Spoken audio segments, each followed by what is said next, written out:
It's a tale of two halves. I mean, possession may be even. It was a great game of football. It was an incredible game of football. Great game of football. Missed penalty out in Miami. Group A standings where they are right now.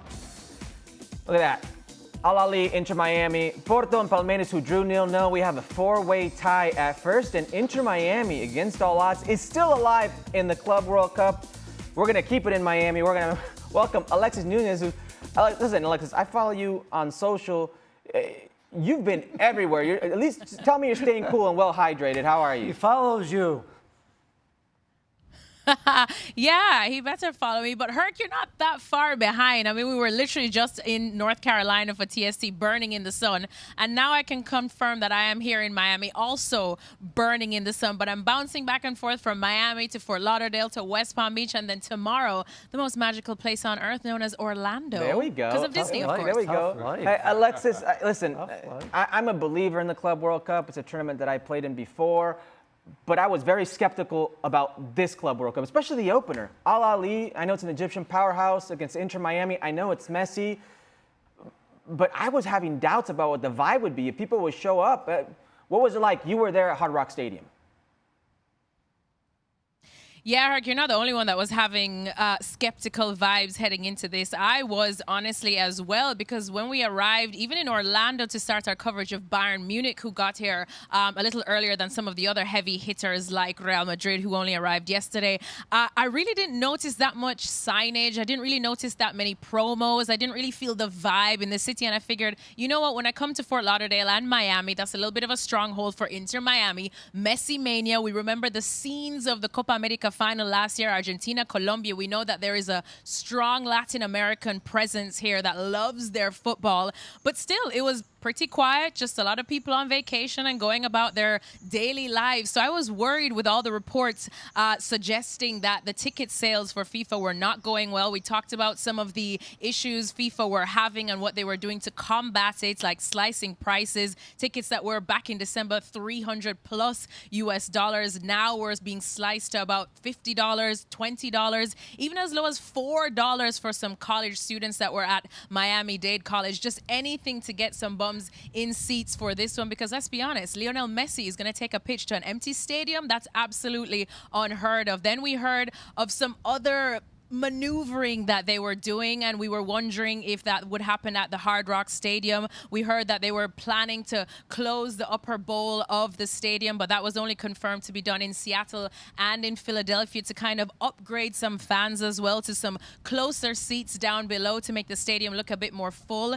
But when I got to the Hard Rock Stadium yesterday, I did notice a lot of empty seats when we got in, and it was pretty much 5 minutes to kick off, and I was like, ooh, this is not going to look good. But the vibes were there. I'm not going to lie. FIFA put on an absolute show, and then we could see the fans finally coming in. But it wasn't the Inter Miami fans that made the night. I will tell you, the Egyptian Massive absolutely outnumbered the Latin American community that I was expecting here in Miami. They came with a ton of Egyptian shirts, Al Ahly shirts, a lot of Mo Salah shirts. They brought their drums, they brought some other instruments, they brought their banners, and they really made that stadium feel like we were playing a football match in the middle of Cairo. It was unfortunate that the game ended in a stalemate, but I still think a lot of those fans were quite entertained. So overall, after all of the doom and gloom ahead of this first match, I would say the opener, at least in terms of the attendance, was a success. I got to tell you, I am pleasantly surprised. I played in this tournament in 2010. I was with Pachuca, a CONCACAF team, and we opened up against Mazembe, a team from Congo, an African team, and there must have been 2,000 people in the stadium in Abu Dhabi for a Club World Cup, and it didn't feel like an event. So I'm happy. I'm happy that it did here. Shaka, you've been critical of this tournament. You questioned if it was just a cash grab and if the players were going to take it seriously and if the fans were going to show up. Last night, 60,000 plus at Hard Rock. Today in Pasadena, there was 80,000 plus for PSG versus Atletico. The players were taking it seriously.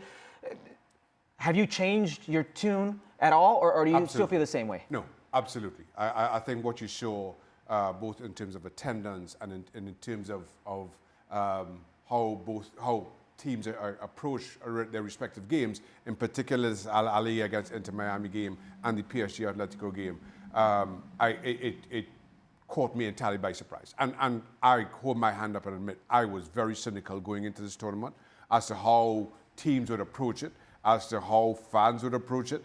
But everything I've seen thus far, and I know there was one lopsided result with Bayern Munich, and Auckland, but that aside, that you will have those during the course of this tournament, just kind of given how big the field is. But when so far what we've seen, when teams are fairly evenly matched, you've had incredible games of football. Yeah. And again, I hold my hand up as one. Still early, but so far so good. Still early. Yeah. But everything I've seen so far has been absolutely outstanding, has been a joy to witness. Giannis, I'm going to be honest. I didn't give Inter Miami any thought that they would do well in this tournament. And I thought Messi would probably be angry and embarrassed at how Inter Miami would do.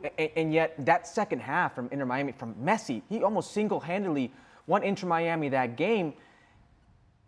There's this stat that I saw. It set the tone. He was inspired. There's this stat that I saw. I want to bring out these stats for you guys. Do you know who the leading goal scorer in the Club World Cup is? It's Cristiano Ronaldo. He's the leading goal scorer of this tournament at 7. You see 6, Karim Benzema, Gareth Bale at 6, Cesar Delgado, Chelito Delgado, look at that. Ex-Cruz Azul there, and Monterrey at 5, Messi and Suarez at 5. This is realistically the last Club World Cup that Messi will play. The next one will be 4 years from now. He's got 2 more games at least. Palmeiras and FC Porto. Do you think Messi makes a run? Can he break Cristiano Ronaldo's Club World Cup record?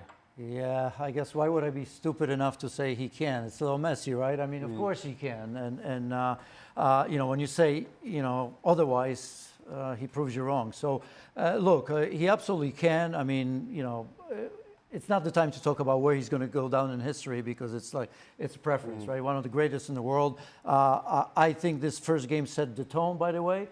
Going back a little bit, I wasn't skeptical about this. I think this is going to be premier club competition in the world. We don't like change, just like remember Champions League changed a little bit and all of a sudden we kind of started liking it and in the end it was absolutely tremendous.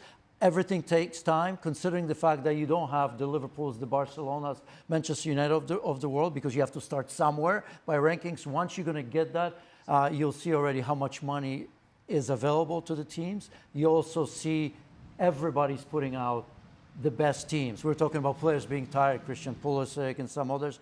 I mean, look at the PSG players. I mean, not only they're playing here, they just play for France. And, German teams, Portuguese teams. That Dembele hurt himself. He wasn't available, and all of that. And they continue to play. And you will see. Now, we can question when this tournament should take place and all of that. But every 4 years, this is going to be just like the World Cup. It's going to be unbelievable. By the way, we're going to see some big games here. We're going to see some stadiums that are going to be half empty because